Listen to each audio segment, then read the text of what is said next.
Tengan todos muy buenos días. Antes que nada, antes de empezar este tema tan importante, muchas gracias por la invitación a este primer congreso virtual de reumatología aquí en El Salvador. Pues para esta ocasión se me ha encargado este tema que es fisiopatología de la esclerodermia. Y como sabemos, muchas veces estos temas, ¿verdad? Son bien importantes porque con el tiempo las fisiopatologías que antes conocíamos pues van cambiando poco a poco, tal vez no en sus bases, pero sí cada vez se van descubriendo más mecanismos de cómo las células interactúan en estas enfermedades, o muchas veces se conocen más acerca de qué citocinas son las involucradas, y pues la importancia radica en qué tratamiento finalmente se le puede ofrecer al paciente teniendo todos estos conocimientos. Como ya sabemos, la esclerosis sistémica es una enfermedad rara, ¿verdad? Esto, al ser poco común, ha hecho que la etiopatogenia, ¿verdad?, se venga descubriendo o conociendo de una forma más lenta, ¿verdad?, o poco a poco. Y también tiene que ver la complejidad de esta enfermedad. Se presenta con una variedad de síntomas clínicos, como sabemos muchos de los pacientes, y vamos a ver la importancia más adelante. Inicialmente pueden presentar únicamente el fenómeno de Raynaud, incluso mucho antes o mucho tiempo previo a las demás manifestaciones. Incluso se habla que un paciente puede tener 20 años un fenómeno de Raynaud sin haber presentado algún tipo de esclerosis u otras manifestaciones de fibrosis en otros órganos. Sabemos lo característico de la enfermedad, que aparte de, como ya les digo, el fenómeno de Raynaud y todos los cambios eh, en los vasos sanguíneos que existen, pueden en etapas avanzadas ya presentarse la fibrosis característica, sea esta de piel, puede afectar también el pulmón, que es otro de los órganos más importantes, y también puede afectar el riñón, y tenemos ahí la característica crisis renal por esclerodermia. Entonces, en cuanto a la fisiopatología, tenemos que todos estos órganos afectados o la forma de que va dándose la enfermedad, pues tiene su tiempo y tiene su orden. Entonces, como a grandes rasgos, sabemos que lo que nos han enseñado, ¿verdad? O lo que todos conocemos es un proceso que implica inicialmente un daño microvascular, seguido por una respuesta autoinmune y toda la inflamación que lleva consigo, y finalmente se da la fibrosis. Hay una disregulación funcional a nivel microvascular, que es lo que más se ha estado estudiando. Se va dando este daño microvascular, ¿verdad? Luego la respuesta autoinmune, que tiene que ver mucho los anticuerpos que ya predisponen la enfermedad, o los anticuerpos circulantes en cada uno de los subtipos de la esclerodermia. Y finalmente, después de la inflamación viene la reacción fibrótica, ¿verdad? Lo anormal es una reacción de fibrosis sistémica progresiva, a diferencia de una cicatriz o el proceso de cicatrización normal que conocemos. Esto se mantiene en el tiempo, que finalmente es lo que nos da la lesión del tejido, ¿verdad? Muchas veces involucrando ahí la hipoxia e isquemia, a partir del daño también microvascular que se da. Entonces, este es un resumencito de todo lo que vamos a estar hablando. Inicialmente, como en la mayoría de enfermedades reumatológicas, sabemos que hay factores genéticos que nos predisponen a padecerla, ¿verdad? Pero que siempre tiene que haber un trigger o un factor ambiental, ¿verdad? O esos cambios epigenéticos que son los que finalmente hacen que se desarrolle una de estas enfermedades. Entonces, dentro de los factores genéticos, pues hay bastantes estudios de los que vamos a hablar más adelante, y en cuanto a los factores ambientales, esos sí son menos conocidos, ¿verdad? Tenemos, o recordando que muchos de los pacientes con esclerodermia pueden tener incluso su relación con ciertas neoplasias, más que todo en hombres, más que todo en personas mayores, ¿verdad? Tenemos que uno de los factores ambientales que pueden estar desarrollando o acelerando la enfermedad a una paciente que ya está diagnosticado con ella son los agentes utilizados para quimioterapia. Dentro de estos están los taxanos, puede ser la gemcitabina también e incluso la radioterapia.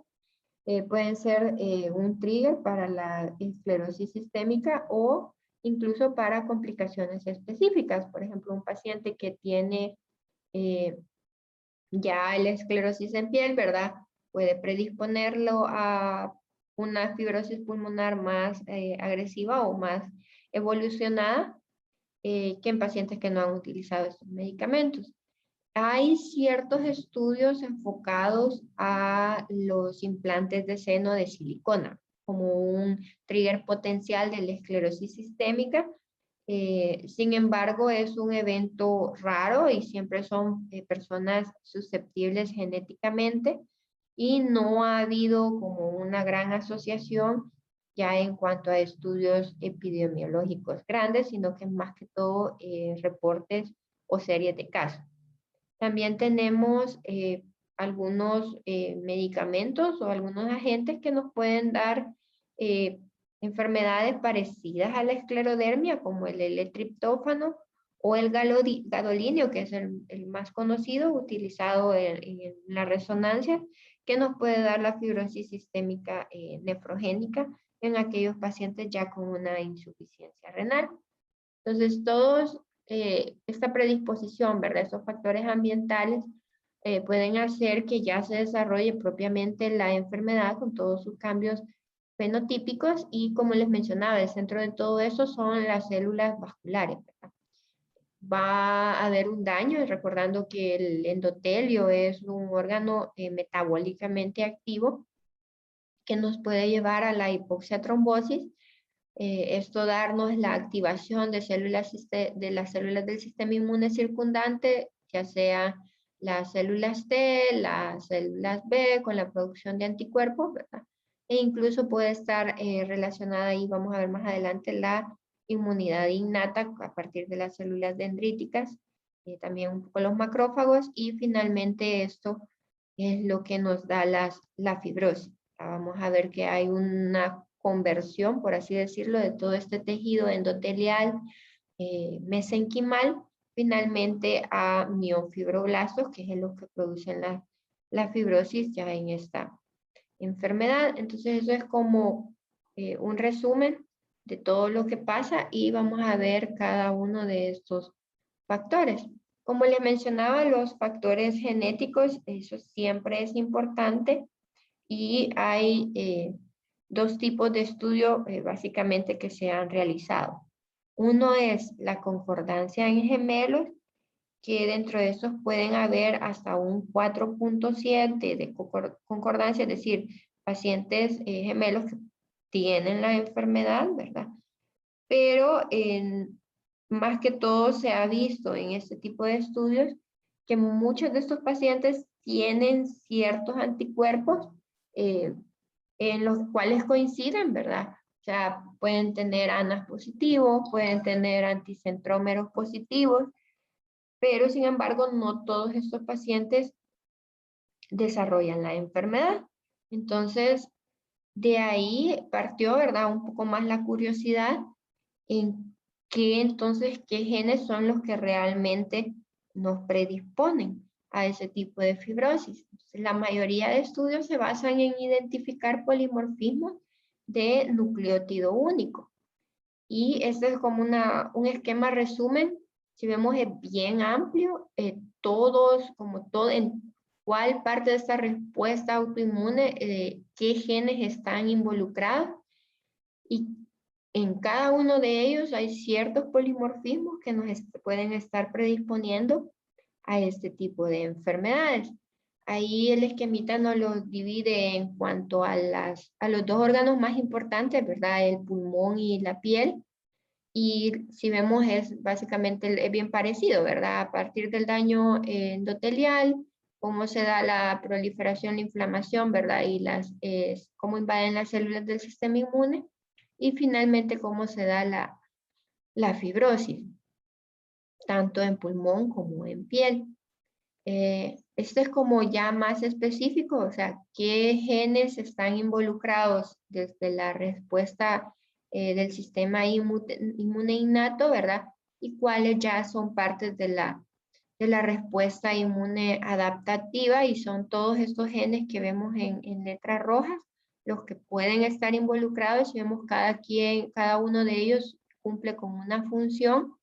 Y finalmente, en cada una de las bases de esta fisiopatología, ¿verdad? Desde la vasculopatía que puede haber, la vasculopatía, la fibrosis, ¿verdad? Y el estrés celular. Entonces, igual vemos muchos genes involucrados. Entonces, cada uno de esos cuenta con un polimorfismo, que son como vemos en esta tablita, ¿verdad? Las variantes asociadas, y si nos fijamos es bien amplio, ¿verdad? Puede haber desde en qué célula es o cómo expresa este gen, ¿verdad? Que es las células endoteliales, por ejemplo, en cuanto a angiogénesis, proliferación, apoptosis. Vemos cuáles son los genes de riesgo, que son los que estaban en el esquema anterior en rojo, y qué variante o qué polimorfismo es el que está asociado a una respuesta anormal que puede estar provocando la enfermedad. Tenemos también los fibroblastos, ¿verdad? Como aquella remodelación de la matriz extracelular, factores profibróticos, citocinas, miofibroblastos, ¿verdad? Y su diferenciación. Igual los tipos de genes afectados. En cuanto a la respuesta de los macrófagos monocitos, las células dendríticas, las células B, las células TCD4. Y en cuanto a eso, tal vez uno de los más nuevos, ¿verdad? O de los que más importancia se le ha dado, no solo en esta enfermedad, sino que, por ejemplo, en lupus o en otras enfermedades propiamente mediadas por anticuerpos, es el interferón, ¿verdad? El interferón es la unión entre la respuesta innata y la adaptativa. Entonces se ha visto que muchos de estos genes, ¿verdad? Tiene ciertas variantes que pueden dar alteraciones específicas dentro de la enfermedad. Uno de los más asociados es el factor, ¿verdad? Del interferón 5. Y una de las variantes también más afectadas es esta que tenemos acá, que es la 20.04.66.0, ¿verdad? Que está asociada muchas veces en la fibrosis pulmonar, relacionada siempre a la esclerosis sistémica. También tenemos dentro del el factor del interferón 5 otras variantes que son útiles en cuanto al pronóstico, ¿verdad? A la supervivencia, a si este paciente va a preservar su función pulmonar, ¿verdad? Porque así como pueden estar sobreexpresados, puede haber una expresión a la baja que nos modifica el pronóstico de la enfermedad. En cuanto el receptor, ¿verdad? 7, siempre del interferón, podemos ver que también está muchas veces regulado a la alta, y que puede activar los fibroblastos, ¿verdad? En la piel, y de esto dar un aumento en cuanto a la fibrosis o a la extensión más bien en la piel. También tenemos siempre en cuanto a este factor relacionado, que puede haber un aumento en la expresión de anticuerpos anticentrómeros, y eso estará asociado a la vez también a hipertensión pulmonar. Entonces son varios genes, ¿verdad? Cada vez hay más estudios sobre ello, y sobre qué polimorfismo puede estar afectando la expresión de estos genes, y así puede ser la influencia que hay en cuanto a la enfermedad.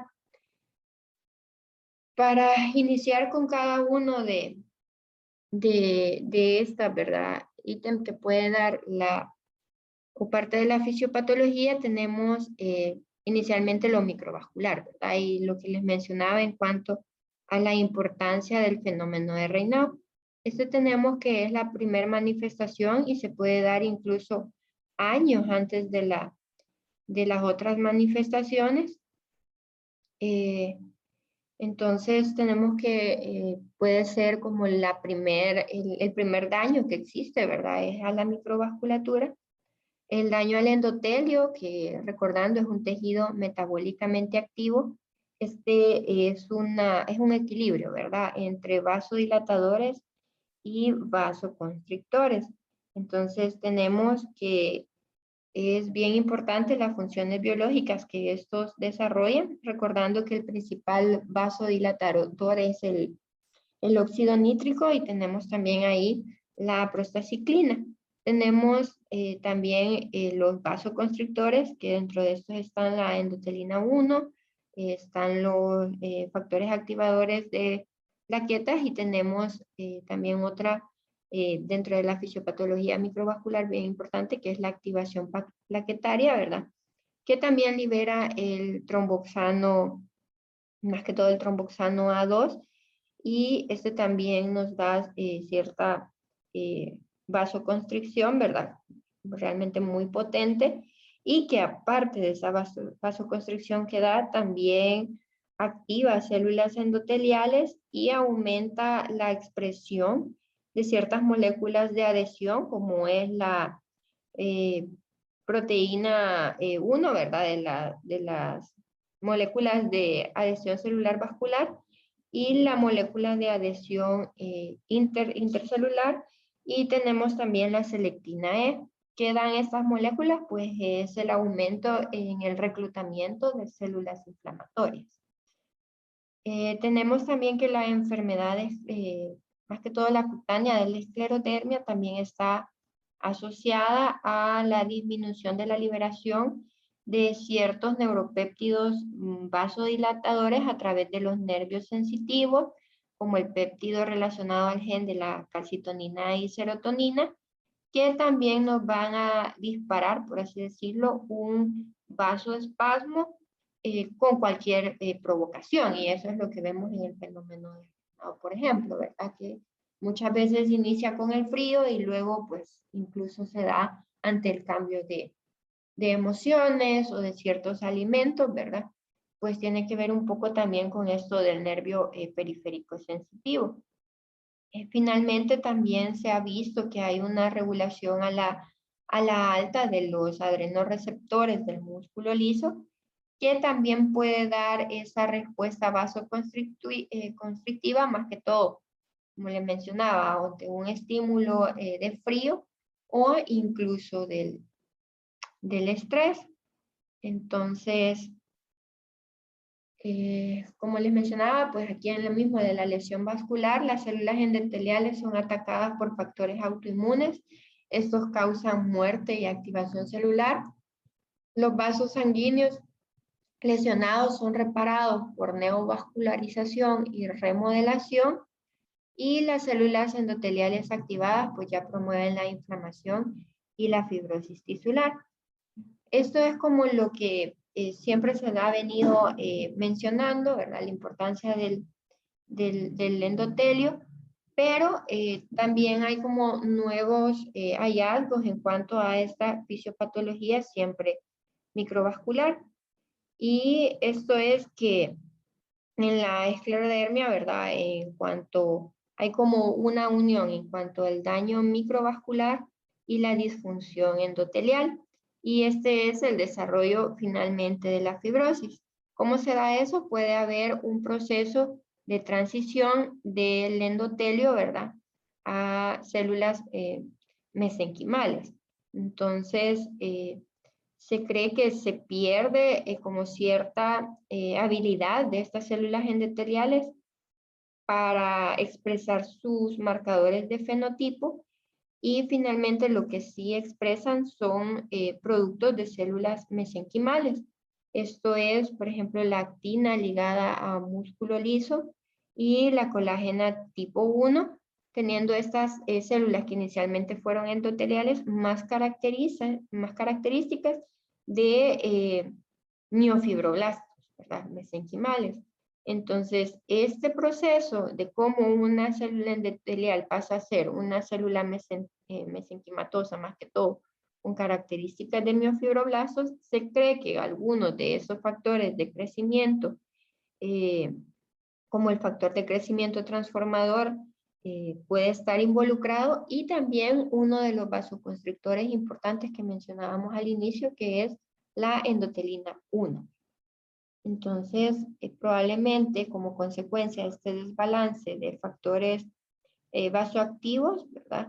Y esta función anormal del endotelio también puede haber una influencia en cuanto a este cambio de células endoteliales a mesenquimales. Entonces, este es un pequeño esquema de todo lo que hemos venido hablando, ¿verdad? Normalmente todo inicia en el endotelio, ¿verdad? En esa vasculatura, normalmente unas células contiguas, ¿verdad? Sanas, empiezan a afectarse por esta alteración en cuanto a vasoconstrictores, vasodilatadores. Hay una vasoconstricción sostenida que finalmente daña estas uniones, ¿verdad? Endoteliales, y aumenta el espacio entre ellas, dando lugar a que sean invadidas por muchas veces las células inflamatorias circulantes, que aumentan aún más el daño de este endotelio. Entonces, en las etapas, ¿verdad?, distales, pues vamos a ver la debilidad microvascular, el edema, todas esas hemorragias microvasculares aumentan la permeabilidad, que también aumenta la respuesta inflamatoria, y lo que mencionábamos, estos factores importantes que son los culpables, ¿verdad?, del inicio de esta enfermedad, como el factor de crecimiento derivado de las plaquetas, la endotelina 1, que les mencionaba, no solo en cuanto a succión vasoconstrictora, sino que también en cuanto al cambio celular, y el factor de crecimiento transformador beta, que lo vamos a ver también más adelante, incluso en las etapas de fibrosis.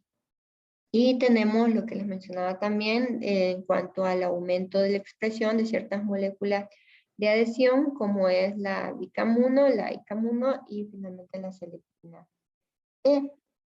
En cuanto a un endotelio, recordamos, ¿verdad? Hay un daño o una alteración en su morfología normal, también viene la agregación plaquetaria, que nos da lugar pues, a las microtrombosis características, y también a la liberación, como les mencionaba, del tromboxano A2, dándonos aún más un proceso aumentado de vasoconstricción. Después de toda esta respuesta microvascular, ¿verdad?, como vemos, poco a poco las células inflamatorias circundantes van invadiendo, ¿verdad?, el sitio de lesión, y pasa de ser algo puramente vascular, ¿verdad?, a ver una respuesta inflamatoria, y a partir de también la alteración del sistema inmune.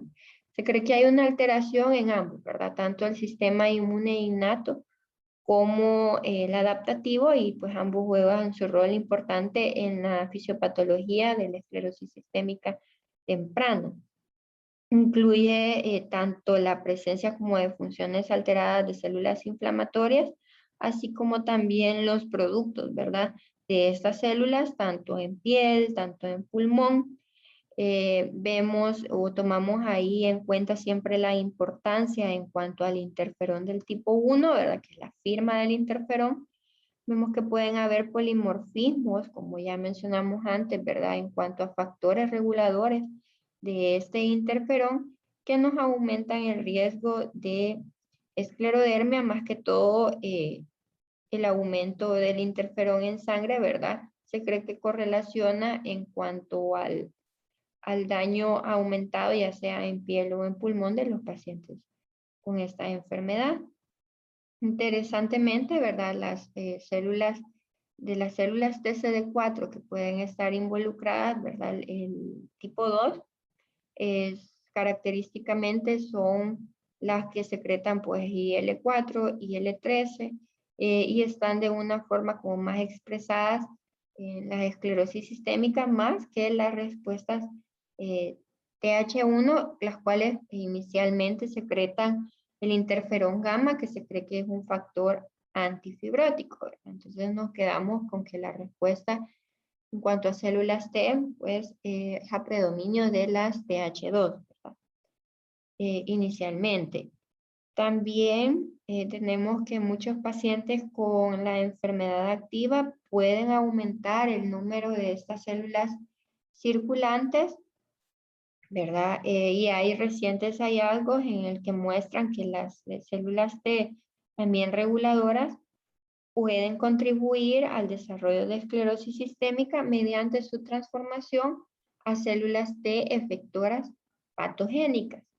Aparte, ¿verdad? Se cree que células T reguladoras pueden convertirse también en células con respuestas TH17, ¿verdad? Como las que están residiendo en la piel. Y estas pueden, al igual que la de las TH2, pueden producir la producción, ¿verdad? De citocinas profibróticas y proinflamatorias, que son las características de la esclerodermia. Hay incluso alguna conversión de células T reguladoras, ¿verdad?, a células T angiogénicas, que estas van a estar aumentadas más que todo en la sangre periférica de pacientes con esclerodermia, más que todo en aquellos pacientes que ya están formando úlceras digitales. Hay altos en cuanto a las citocinas, de las cuales podemos hablar también. Hay aumento de los niveles de IL-6, que estos normalmente se correlacionan con un aumento en la afectación de la piel. También tenemos otras quimiosinas, como la CCL2 y la CCL3, la IL-8, la CCL18, que están aumentadas en los pacientes con esclerodermia y pueden estar correlacionando en cuanto a la severidad de la enfermedad y la progresión. En cuanto a las células dendríticas plasmocitoides, vemos que estas son las que infiltran la piel del paciente con esclerodermia, están crónicamente activadas y esto finalmente da la secreción de interferón alfa, ¿verdad? Y también incluyen quimiosinas pequeñas como el factor plaquetario, ¿verdad? Que pueden ser también marcadores de la enfermedad. También en cuanto a la activación de células B, tenemos que estas producen finalmente los anticuerpos, ¿verdad? Dando lugar a una variedad de anticuerpos nucleares, citoplasmáticos, ¿verdad? Que están presentes incluso en el 95% de los pacientes. Recordando, en la esclerosis sistémica difusa tenemos los anticuerpos anti-topoisomerasa, conocidos como anti-SCL70, ¿verdad? Y tenemos también los anticuerpos anticentrómeros, que son frecuentes en la esclerosis sistémica limitada. Un rol de estos anticuerpos, más que todo en cuanto a los anti-topoisomerasa 1, se ha sugerido que esos se ligan, ¿verdad?, a los fibroblastos e inducen la adhesión y activación de monocitos. Esta observación puede dar una explicación a cómo esta cascada fibrogénica, ¿verdad?, está siempre de una forma amplificada y permanente. En cuanto a los pacientes con anticuerpos anticentrómeros positivos, pues tenemos más que todo su involucramiento en cuanto al fenómeno de Raynaud. Otro también, hay también en cuanto a la hipertensión pulmonar. En cuanto recordando también otro anticuerpo importante que es el anti-RNA polimerasa 3, ¿verdad? Es el que nos predispone a la crisis renal por esclerodermia o también a todas esas neoplasias asociadas o a esa malignidad asociada, ¿verdad? Entonces, siempre ahí en cuanto a la respuesta inmune e inflamación, recordando, ¿verdad? O haciendo un resumen, tenemos la importancia de la firma del interferón, que es el que nos une la respuesta innata con la adaptativa. La respuesta TH2, TH17, que es la que prevalece en esta enfermedad, y el 95% de los pacientes pues tienen anticuerpos presentes, ¿verdad? Sean estos los ANA y luego sus subdivisiones en cuanto al SCL70, el anticentrómero o el RNP polimerasa 3. Ahora, ¿qué hay de nuevo en cuanto a la fisiopatología de este tipo de enfermedades, verdad? Hay ciertos anticuerpos que no son los que tradicionalmente hemos notado, nos han enseñado, ¿verdad? Que tienen que ver en cuanto a la persistencia de esta respuesta inflamatoria. Tenemos anticuerpos que están ligados al receptor del factor de crecimiento derivado de plaquetas, ¿verdad? Que se ha visto mucho en los pacientes con esclerodermia y lo que hacen, ¿verdad? Es una activación también de los fibroblastos o de células parecidas a los fibroblastos. Tenemos también anticuerpos contra el receptor 1 de la angiotensina 2. Y tenemos también anticuerpos contra el receptor A receptor del tipo A de las células endoteliales. Entonces, estos están pues ampliamente expresados en células del sistema vascular y han sido detectados en pacientes con esclerosis sistémica, más que todos aquellos que tienen más manifestaciones vasculares, ya sea como úlceras digitales o hipertensión arterial pulmonar. También se ha visto que están predisponiendo complicaciones y mortalidad cardiovascular, especialmente asociadas siempre a la hipertensión arterial pulmonar. Y finalmente, y uno de los más importantes, son los anticuerpos también que se han venido descubriendo que son contra las células endoteliales. Eso se ha visto que se encuentran incluso en un 25 a un 85% de los pacientes con esclerosis sistémica y están asociados a un involucramiento vascular severo. Otra como de los nuevos hallazgos, por así decirlo, en cuanto a las respuestas inflamatorias, son los macrófagos, ¿verdad? Los macrófagos, después de su diferenciación de los monocitos, pueden generar diferentes fenotipos de células o de subpoblaciones, ¿verdad? Depende de los marcadores de superficie que tengan, ¿verdad? O ya en sus formas activadas, que es la subpoblación M1 o M2, que son estas que vemos acá, teniendo cada una funciones específicas.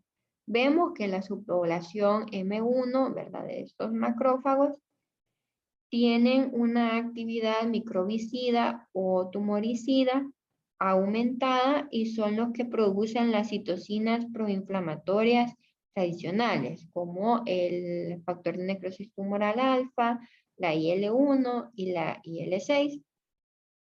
Mientras el tejido ¿verdad? Se va cicatrizando más que todo en las respuestas inmunes tardías, que ya son las profibróticas, los macrófagos de las subpoblaciones del tipo M2 son los que toman como más acción y son los característicos en cuanto inicia o los inductores de esta respuesta de fibrosis tisular.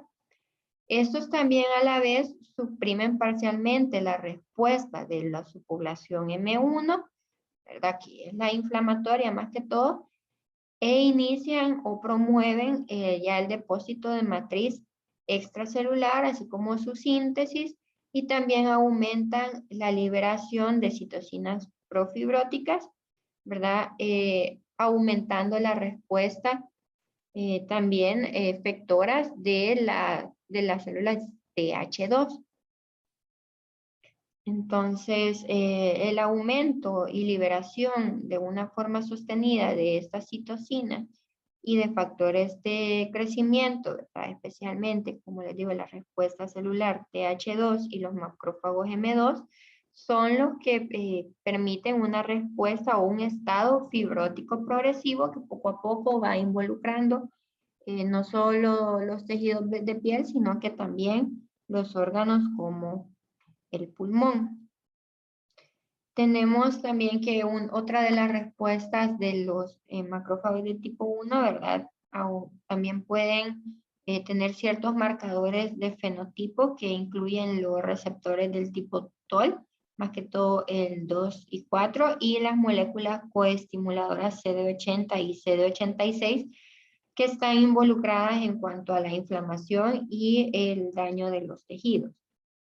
Al contrario, los M2 primariamente expresan receptores de tipo 1 de manosa y receptores como CD204 o CD163 que están asociados, como les mencionaba, a las respuestas TH2, que es más de reparación de tejido y de fibrosis, ¿verdad? Y eso puede estar siempre asociado en cuanto a la enfermedad pulmonar intersticial o también un aumento de la presión de la arteria pulmonar que finalmente nos da el daño pulmonar.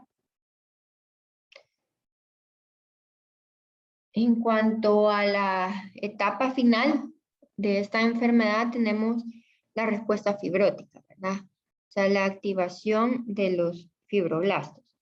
Y esto está relacionado o es característico, ¿verdad? La presencia de células positivas, ¿verdad? De actina, miosina, y los miofibroblastos resistentes a la apoptosis, que no solo secretan la matriz extracelular, ¿verdad? Las proteínas involucradas, sino que también el factor de crecimiento transformador beta y otros mediadores fibróticos.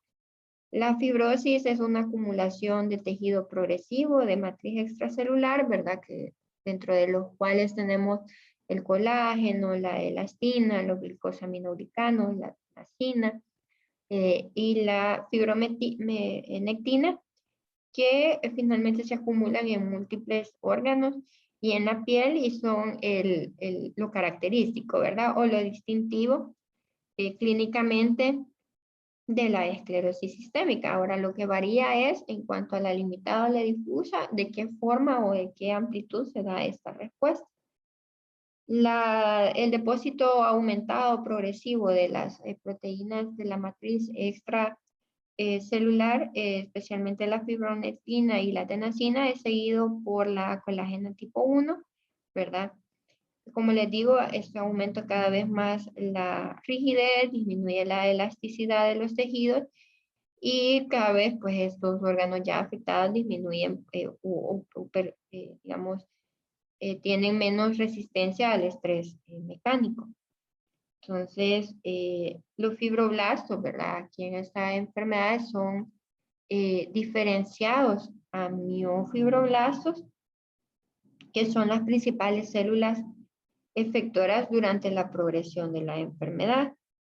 Más allá de la activación del fibroblasto, la fibrosis en la esclerosis sistémica representa una falla, digamos, un fracaso a terminar la reparación normal de un tejido, ¿verdad?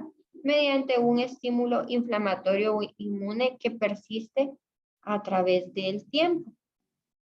En cuanto a la contribución de lo que hablábamos, de los receptores, de la señalización de los receptores tipo TOL, inicialmente, se da también una hipoxia, un estrés celular oxidativo, una apoptosis celular, que es lo que hace que siga este proceso, ¿verdad?, de formación de miofibroblastos o esta fibrosis involucrada.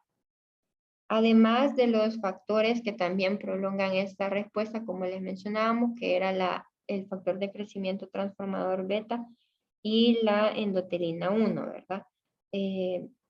Mediante estas vías de señalización, e incluye también una cascada, ¿verdad?, de activación de ciertas quinasas como la MAC1 y la 3, que son las quinasas de proteínas activadas de mitógeno. ¿Y qué hay de nuevo en este proceso, verdad? Siempre la característica de la endotelina 1, que era lo que les mencionaba, que puede aumentar la activación de miofibroblastos, también mediante el factor de crecimiento transformador beta, ¿verdad? Y que hace que estas células mesenquimales, ¿verdad?, por ejemplo, los adipocitos, sufran una transición amiofibroblastos, que pues, son las células de la fibrosis, así como las células, la transformación también de células endoteliales a mesenquimales.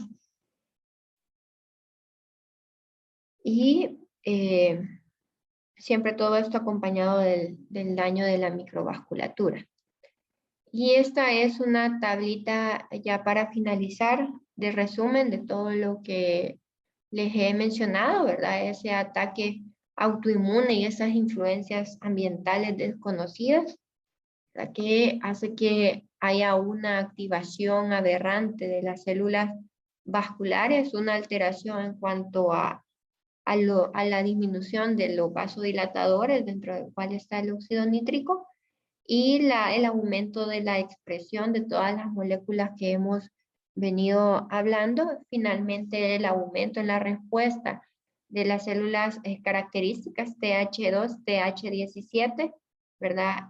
Cómo se involucran ahí las células de la inmunidad también innata, de las células dendríticas plasmocitoides, y la respuesta importante en la prolongación de la fibrosis de los macrófagos tipo 2 para dar finalmente, ¿verdad?, los depósitos de fibrina. Aquí están unas de las interleucinas que hemos venido mencionando que tienen que ver en cuanto a la fisiopatología y lo importante, ¿verdad?, cómo se va dando el daño en las células endoteliales, cómo se llega a esta apoptosis de este endotelio y cómo el cuerpo trata de corregir ese daño mediante angiogénesis o una vasculogénesis defectuosa, dándonos la estenosis, dilatación capilar y finalmente la pérdida del capilar, que tiene que ver con la hipoxia tisular y las características también, ¿verdad?, de los síntomas vasculares, como les he mencionado, la hipertensión arterial pulmonar, la crisis renal por esclerodermia y las úlceras digitales,